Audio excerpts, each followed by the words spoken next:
What's going on, everybody? It's time for our brand new podcast, Strengthening Love and Sex with Dr. Stacy Spencer and Rhonda Spencer. we are so excited to be here with you on tonight. We've been looking forward to this night for a long time. A lot of you, Ron, people were asking, I enjoyed the conversation, but it's a little bit awkward being on social media platforms that are kind of like the living room where the whole family is in on discussion. Yes. So I think this is going to be a little bit better, don't you? I agree because it's more intimate. You can ask your questions here in this safe space. We want you to know it's safe, and we're just going to have fun with it. Amen. So listen, if you are not over the age of 18, this podcast is not for you. As a matter of fact, let me be more specific. If you're not seriously dating or married, then this podcast might not be for you because we're going to talk about mature content. We're going to be talking about sex, love, intimacy, all the things that relate to marriage. So if you are married, seriously dating, and you're over the age of 18, you're in the right place at the right time, and we're going to get right into it. So tonight we're going to be talking about one of my favorite books of the Bible, Song of Songs. The Song of Songs is a romantic, erotic literature, passion literature that's right in the Bible and is often neglected because Christians seem to think that God didn't want us to have sex. Some Christians do. But how do we get past that misnomer that God doesn't want us to enjoy sex? Well, we have to change our mindset, knowing that, yes, God created sex for us to reproduce, but also for us to enjoy our spouses. Reproduction and recreation. Yes, that's what you said, recreation and reproduction. So it's not just about, hey, we're going to have sex so I can get pregnant or to have a child. No, it's because you want to have a closer relationship, physical relationship with your spouse. Song of Songs is one of the most erotic passages in the Bible. And oftentimes it's skipped over because a lot of people have cognitive dissonance about, okay, I'm supposed to be chaste, I'm supposed to be holy, but they're talking about sex in the Bible. Yes. For example, she says there's the lover, the young woman, and then there's a young man. And oftentimes people believe that the young man is King Solomon and he's pursuing his fiance. But she says in the second chapter, I want to sit under the tree and taste my lover's fruit. And that's an intriguing scripture because the allegory, we miss what she's actually saying. She's saying, I want to sit under my lover and taste his fruit. Mm-hmm. She wants to taste him. Yes. I hope he ate some pineapples. And use some soap and water, because what she is actually talking about is oral sex. So oral sex is not nasty. Now, of course, that is going to have to be something that you and your significant other discuss. Now, oral sex is not just one way. So it's not just when love is a two-way street. Caught up in a lonely. Yes, it's a two-way street. The woman wants it and the man wants it. Absolutely. And we both need it. But even before we get into the juicy part of this text, there is something she says, the lover, the female lover says in chapter 2, verse 7, it says, promise me, O women of Jerusalem, by the gazelles and wild deer, not to awaken love until the time is right. Baby, what does that mean? What does it mean, don't awaken love until the time is right? How do we know when it's the right time to awaken love? And what does that mean for you? Awaken love when it's the right time means that you are mature. In the human brain does not fully develop until age 26. And so at age 26, that's when all your reasoning, your deductive logic comes into play. So if you awaken love or have sex before you are mature enough to handle all of the things that come with being sexually active, meaning now you got a soul tie. Now you got to think about, okay, birth control. for both you and your spouse or your significant other. So there are so many things that you have to think about, which a mature brain will think about once sexual intercourse comes into play in the relationship. Yeah, you have to consider the cost. Absolutely. Is the juice worth the squeeze? Hmm. And a lot of young people in their 20s, I thought we were grown in our 20s. Yes, There's a statistic that says that 48% of those who married before the age of 18 are likely to divorce within 10 years, compared to 25% of those who married after the age of 25. Hmm. So it tells me that the older you are, in terms of giving your brain time to mature, that right side of the brain, or that prefrontal cortex, the executive making decision part of your brain, doesn't fully develop to around 26. So the whole thing of not awakening love says to me, can you handle the consequences of your decisions to pursue love when you're not mature yet? And a lot of people in their 20s, they're not ready yet. They awaken love, they have physical interaction, and yet their mind, their executive decision making function, has not reached the level of their hormones. The hormones are raging, but their mind is not at a place where it can deductively inspect the person that they're getting ready to be in a relationship with. Let me dig into that a little bit more. So when we're young and we're all in love, we look through rose-tainted lenses. Right. Everything, oh, I love him, I love her, she's the best thing, and we're going to be together forever. But have you investigated to see, is there any crazy people in this family? How is their credit? Do you match? Do your personalities mesh? Do you even know what their interests are? Have you become a student of that person, or are you just in love with being in love? What do you think? I think at that point, you're just in love with being in love, because you may not have been around all of the family to determine, okay, these are some things that's going on in their family of origin that I'm willing to deal with. Or these are things that I don't want to deal with. Or even in your own origin of family, you're like, oh my gosh, I need to really have a better relationship with my parents or siblings, so that you are a 100% whole person before you get into a relationship. And while you were talking, I was thinking about the average 18, 19-year-old that's dating. They're dating, and then let's say that something happens and they break up. So then they're bitter.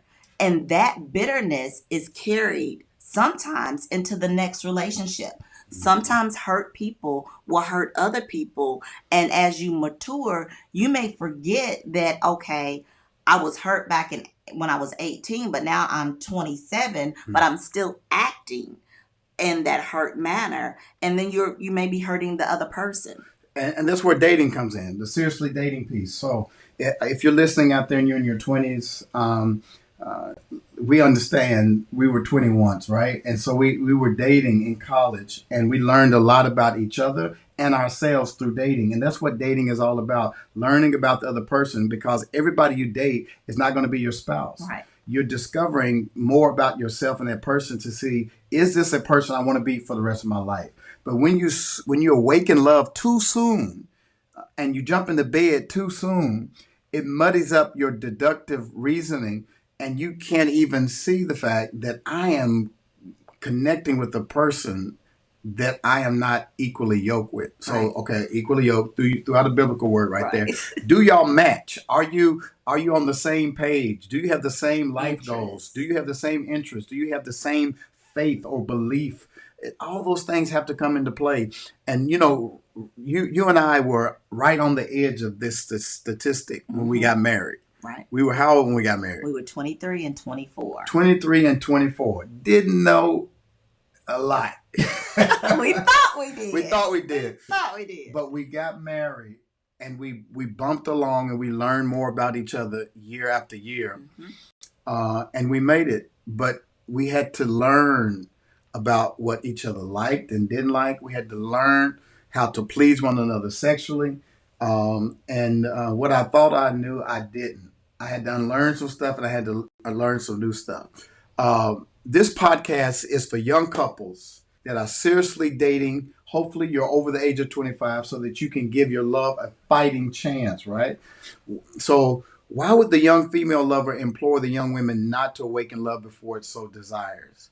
Rhonda, what do you think? Can you add a little bit more about why she implored the young women not to awaken love before it so desires? One, because when you are not in a covenant relationship, you should be working toward. So there's two types. Let me back up. Either you're dating just to date, meaning you're just having fun, going out, linking up, whatever your definition of that will be, or you're dating to get married, meaning that you're on a more serious trajectory, that you guys have kind of laid a little bit of a foundation, but you cannot awaken that love too soon, because if you do and it's not mature love, then it may not last. And I'm not saying that it will fail, but you will give it a better fighting chance, knowing that you're mature, that you're both mature, that you're both having those hard conversations on this is what I like, what I don't like, and having the flexibility to change, not to change the person totally, because you can only change yourself. Yeah, yeah. Somebody once said that lust is the gorilla that bangs at the door of your heart. And when you're in your early 20s, those hormones are raging, right? You want to go out and explore sexually. But if your mind is not ready to embrace that kind of love, then it could go left real fast. So the beautiful thing about being in covenant or being in a marriage, and a covenant is simply a contract between two people. And when we think about marriage, it is a holy covenant that God created for a man and woman to be faithful to one another. And within that contract, there's so much freedom and fullness of eroticism, of passion. And the marriage bed is able to handle all those desires. I want to go to a scripture, one of my favorite scriptures in 1 Corinthians chapter 7. And listen to the Message version. It says, "Now getting down to the questions you ask in your letter to me. First, is it a good thing to have sexual relations?" This is the Apostle Paul in the New Testament. He's being asked this question by the people in the church in Corinth. And here's what Paul says. He says, "Certainly, but only within a certain context. It's good for a man to have a wife and for a woman to have a husband. Sexual desires are strong, but marriage is strong enough." Somebody type strong enough. Marriage is strong enough to contain them and provide for a balanced and fulfilling sexual life in a world of sexual disorder. The marriage bed must be a place of mutuality. The husband seeking to satisfy his wife. The wife seeking to satisfy her husband. Marriage is not a place to stand up for your rights. Marriage is a decision to serve the other. I like that. Marriage is a decision to serve the other. Whether in bed or out, abstaining from sex is permissible for a period of time if you both agree to it, and if it's for the purposes of prayer and fasting, but only for such times. Then come back together again. Satan has an ingenious way of tempting us when we least expect it. I'm not understand commanding these periods of abstinence, only providing my best counsel if you should choose them. Wow, what a power-packed piece of scripture from the Apostle Paul about sex. He says, sexual drives are strong, but marriage is strong enough to contain them and provide for a balanced and fulfilling sexual life in a world of disorder. Our desire is highest when we're in our 20s, when we're young. Yes. Can you remember that? Oh, yes. There's some things we did in our 20s that we can't do in our 50s because we'll hurt ourselves. Right. This is true. We had a wonderful time in our 20s. Oh, well, we're having a wonderful time. And we're having a wonderful time now. Yes. Yeah. But my point is that sexual desire is strongest when we're younger, right? And our testosterone levels as men is at the highest. It's like 1800. Now, when I hit middle age, when I hit 50, mine plummeted because of stress to 200. That was the lowest I've ever been. And it affected me. And what happens in men is that when you reach age 35, your testosterone level goes down 1% every year you grow older. Every year. Wow. And for women, y'all don't tail off as fast as we do, but you do around age 40 start to lose estrogen. And how does that affect you all? Well, really depending. Now, I went through the change early. Around 38? No, actually around 35. Mm. So it wasn't because it was something that was hereditary. It was just common. My mom had also gone through the change early. But what can happen with us going through the change, we're having multiple things, hot flashes, your libido and sexual drive kind of plummets a bit. You may experience some vaginal dryness. You have more irritability. So those are things that you need to not keep inside, but seek your primary care, your gynecologist, not just your best girlfriend for advice, but you may need to get some medical attention regarding those things. Looks like we have a question. Okay.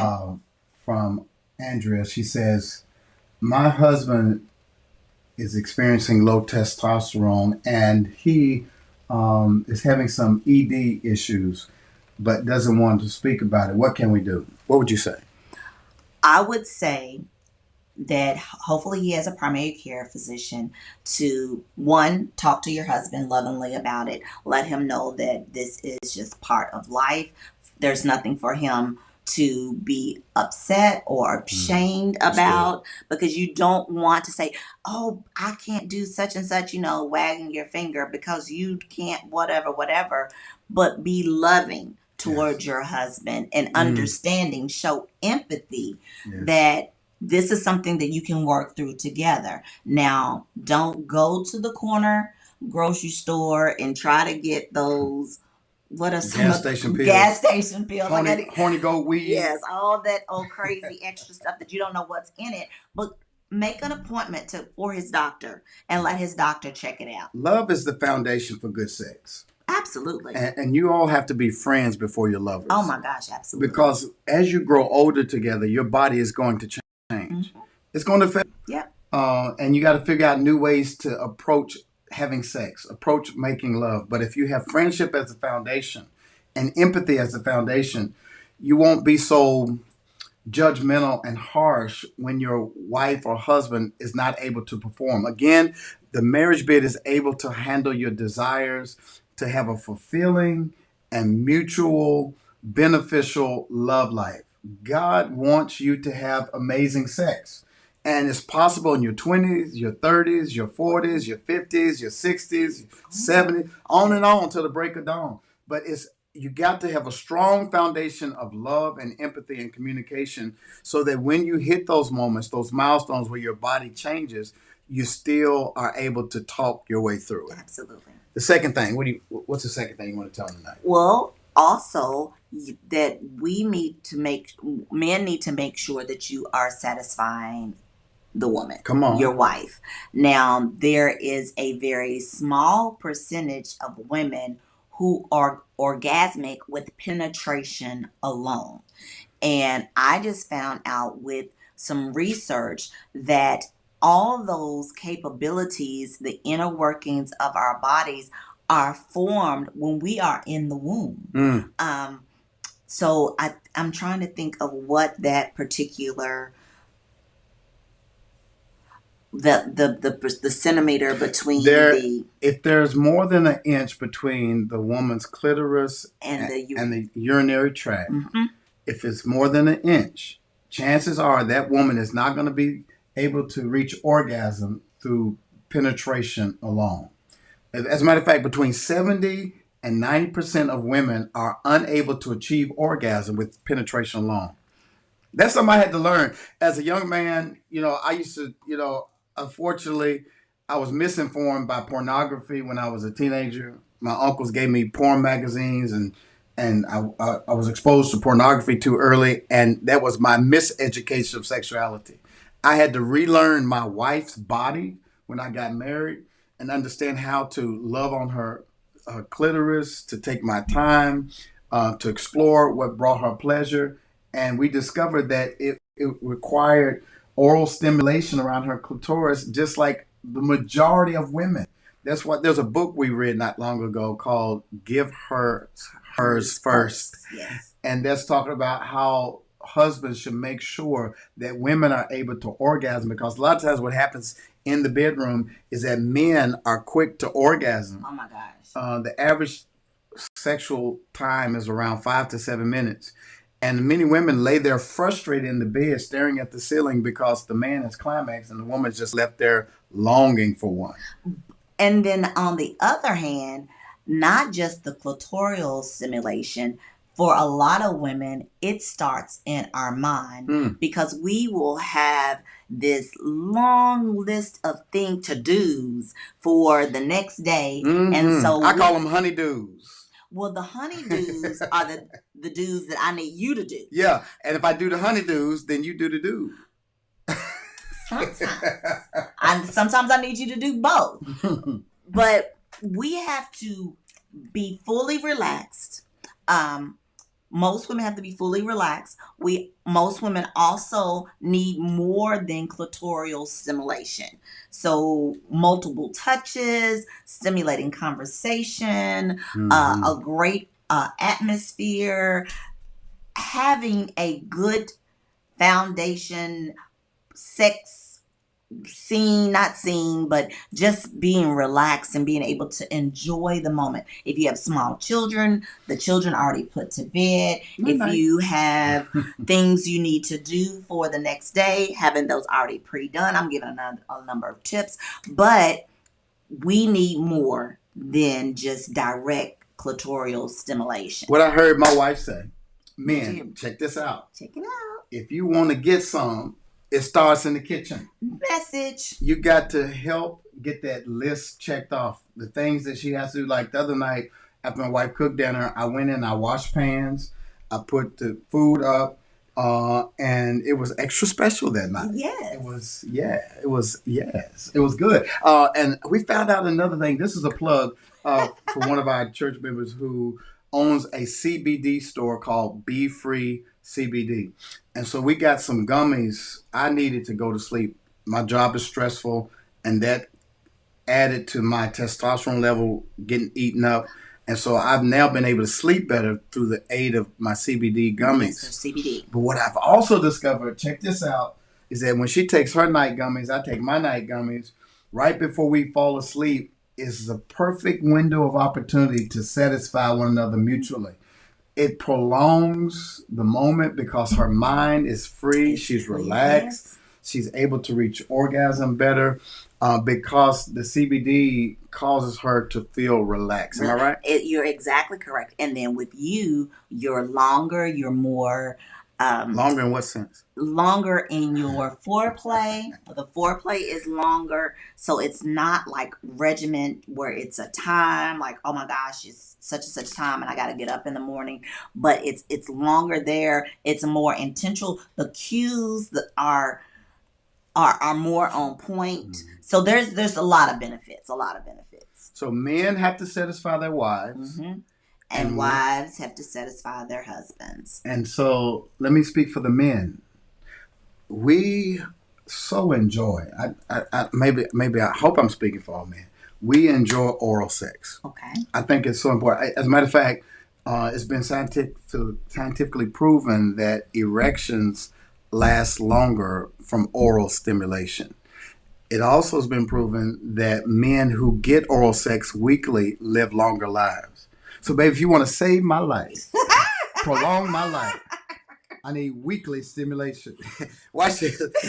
In chapter 2, verse 7, chapter 2, I think maybe it's verse 5. It says, like the finest apple tree in the orchard is my lover among other young men. I sit in his delightful shade and taste his delicious fruit. Rhonda, what is she talking about again? She's talking about oral sex. Oral sex. She wants to taste her lover. Yeah. And like my wife said earlier, if this is going to be a pleasant experience for both of you, men, you got to go take a shower before happy time. You got to go wash up between the folds, wash behind you, scrub, get everything so that when she goes down, it's a pleasant experience and she's not smelling lunch meat and your sweat from the day. As we like to say at night, we are washing the day off. So it is a great opportunity to connect with your spouse by showering together. So you're both showering together at night, so you're washing the day off. And then if that means that you put on some little lounging clothes, if it's not time to go to bed, you lounge a little bit. Then by the time you guys are ready to go to bed, then it's on. It's on like a pot of neck bones. Hey, we got another question. Listen, if you have any questions for us on this podcast, type them in the comments right there on the YouTube channel. You can type in the comments and we'll answer them. And so I see one question from Gerald. Gerald says, why do men always have to initiate sex? What do you think Gerald means by that? I think the perception is that men are always initiating sex because they're not giving the woman enough time to initiate sex because they seem like their light switch is always on go. So it doesn't take a whole lot for a man to be ready to go as far as having sex. But for women, it may take us a little longer in some cases. So I think it's because there's not a chance for the female in some cases to initiate because the man is initiating so often. Yeah, men, we're hunters. We're hunters by nature, and we want to pursue our women. We don't like roadkill, where you're just laying there like Miss Seeley, like, come and do your business on me. We like it kicking. We like our prey live and kicking. We also like it when women pursue us sometimes. When you come out of the bathroom and you got your hair down, the bonnet is not on, the scarf is not on. Okay, so let's say something. You say a lot about the bonnet and the scarf. Okay, ladies, this is a trick. Do not put your bonnet or scarf on until you are finished having sexy time with your husband. Okay. 9 times out of 10, he's a little extra drowsy. So at that point, go ahead and put your scarf or your bonnet on. we want women to initiate, right? It turns us on to feel like I'm still handsome. She still desires me. And you come and you get on top of me and you kiss me. That's everything for a man. And so we both want to feel mutually pursued, right? Absolutely. And so I think that's what Gerald means.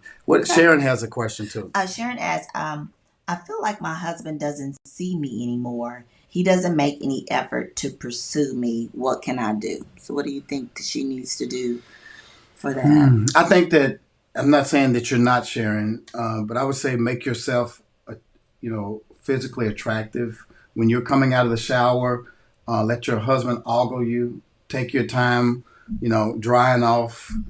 Sometimes y'all wrap up and cover up too fast. Let him see you. Send him some texts, some sexy texts throughout the day. Some pictures that he has to look at up under the boardroom table. And just continue to do those things that make him feel attractive. Pursue him, give him compliments, put on your perfume, wear some negligee, or wear nothing at all. Wear one of his shirts. When he comes home, meet him at the garage door with nothing on but his necktie and your high heels. I have another suggestion, even possibly that warrants having a conversation, because if you're feeling that and that hasn't been communicated, it could be an expectation that is not being met from your feeling. So I think you need to have that conversation, not in a negative coming at you type, but lovingly, like, hey babe, I've been noticing here lately that you're not so extra complimentary. You're not really hugging me a whole lot. So just see his headspace. It may be something going on, work, family. It could be a number of things, but I think it warrants having that conversation. Listen, this is getting good, and we don't want to keep you all night long. But if you have some questions, please hit us up so we can answer your questions. And so we want to take a pause right here because there's so much that is being said. And here's a question from Terica, and then we're going to pause. It says, I'm angry with my husband, but he still wants sex. What should I do? What should happen when you're angry at your spouse, but they still have needs? Well, that's a big one. Because we will say all the time to not go to bed angry. But we do realize that there are some situations that may need to be parking lot to the next day where you can agree to disagree for the moment. But you still need to talk to one another, and it may not even be penetration that night after you guys talk. It may just be the holding of one another where you feel more, because it is human nature for you to have a disagreement from time to time, but it is not fair to either person to hold that as a weapon. Don't weaponize your sex. Either husband, male, female, do not weaponize sex, because that's just going to make the other person even more angry or feel even more alone, or feel, what's the word I'm looking for, not loved. So make sure that you talk about what needs to be talked about. If it's a certain time at night and it's going on to the next morning, then you're like, let's continue this conversation when we're both able to really give it our all to talk about. What I love about God is that the way he designed the human anatomy is amazing. So the sex becomes a tool for reconciliation. When a man and a woman come together as one sexually, there is a bonding chemical that is released, the oxytocin. Dopamine is a pleasure chemical that's released in our mind, and sex is almost equivalent to the high that you get from using a drug like cocaine. So the best drug you can use is having sex with the one you love. And it connects us, it bonds us. The oxytocin is the chemical that a mother feels when she's nursing her baby. That same feeling she gets from nursing a baby is the same feeling she gets when she's making love and making a connection with her husband. And so those bonding moments bring us back together and cause us to heal faster when we have disagreements or when we become disconnected. It brings us back together. There's two more things we want to talk about tonight before we leave, and that's this. Marriage is a decision to serve the other, whether in bed or not. This is a big one. Marriage is a decision to serve the other, whether in bed or not. Can you jump into that a little bit? Tear that apart. What does that mean to you when Paul says that marriage is a decision to serve the other in bed or out of the bed? When you said that, what immediately came to mind was the golden rule. I know it says others, but treat your spouse the way you want to be treated. Yes. So if that means, hey, I'm going to make sure that every night by a certain time, whatever you agree upon, whether finding first his love language. If it's affirmations, a cooked meal a couple times a week, planning date night, buying him something a little extra that he may want, or being, complimentary, hanging out with him. It's so many things you can do to serve your husband outside of the bedroom. Being respectful, not making a scene unnecessarily when there is a disagreement. There's so many things that could be done. Yeah. I like Beyonce's song, Let Me Cater to You. I love catering to my wife. I like making her breakfast in bed, but until she told me she likes sleep more than breakfast. And so I stopped making breakfast. I found other ways to cater to her, going to make her some tea when she's trying to relax, rubbing her feet when we're watching TV. She loves that. And my hands get frozen, but I try to rub her feet for her. Oh. Scratching her scalp with a comb. You like that? I do. Putting lotion on her back when she's getting dressed. She can't reach her back, so I put lotion on her. I cater to her in the bedroom. I make sure that I please her first. Try to massage her, rub on her. Thank you. And give her all the things that she wants. And then when I'm outside the house, I'll call and I'll say, can I pick up anything? Can I pick up your prescriptions? Anything you need from the store? So serving your spouse is not just in the bedroom, it's also outside the bedroom. Absolutely. And also what you do outside the bedroom makes the bedroom all the more special. Right? Yes, because you don't want to walk into the house, whether you're male or female, walk in the house and at 9 o'clock, which is the magic hour, or 10 o'clock, you're thinking, oh, we're going to have sex. No, it starts all day from the time you wake up until the time you go to bed. Now, again, it doesn't always mean that it's going to be penetration, but that sex of connecting, whether that's physically being in each other's face, what your sleep positions are. So those conversations start early in the day so that you can end your night with that good nightcap. Hey. The last thing we want to say is Paul ends this text by saying, do not deny each other sexual fulfillment except by mutual consent. Right. And the only time you should deny one another is when you're praying or fasting. And even with that, Paul says, do that for an agreed upon period of time, because when you go too long without sex in marriage, it gives the devil a foothold. So let me ask you this, babe. What are the dangers of having a sexless marriage? Oh, the dangers are then someone else coming in and getting that attention and talking to you and gassing you up, and then you start shifting those feelings of, oh, this person really cares about me, and it becomes more than it should be. It's no longer innocent.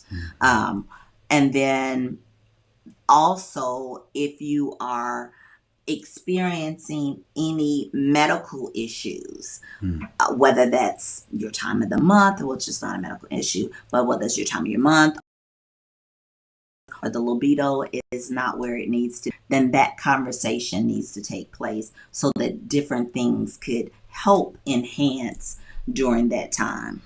I hope that this first segment of Strengthening Love and Sex podcast has helped you and your spouse. Listen, if it's been a blessing, if it's helped you, would you do us a favor and subscribe to our YouTube channel, Dr. Stacy L. Spencer, our YouTube channel there. And you'll get our podcast every week on Monday nights at 7. On Thursday nights at 7, we release a new podcast every Thursday at 7. It'll be on all the podcast platforms. And we're just going to continue this discussion. And we're also going to be telling you about a free master's class that we have coming up on September the 15th, I think it is. It's that Thursday at 7 p.m. And we want you to be a part of that we said free. Yes. Free master's class. And we'll be jumping into how do you build a marriage that has passion and fire? How do you get that fire back in your marriage to where you want to have sex with your spouse? You want to spend time with your spouse.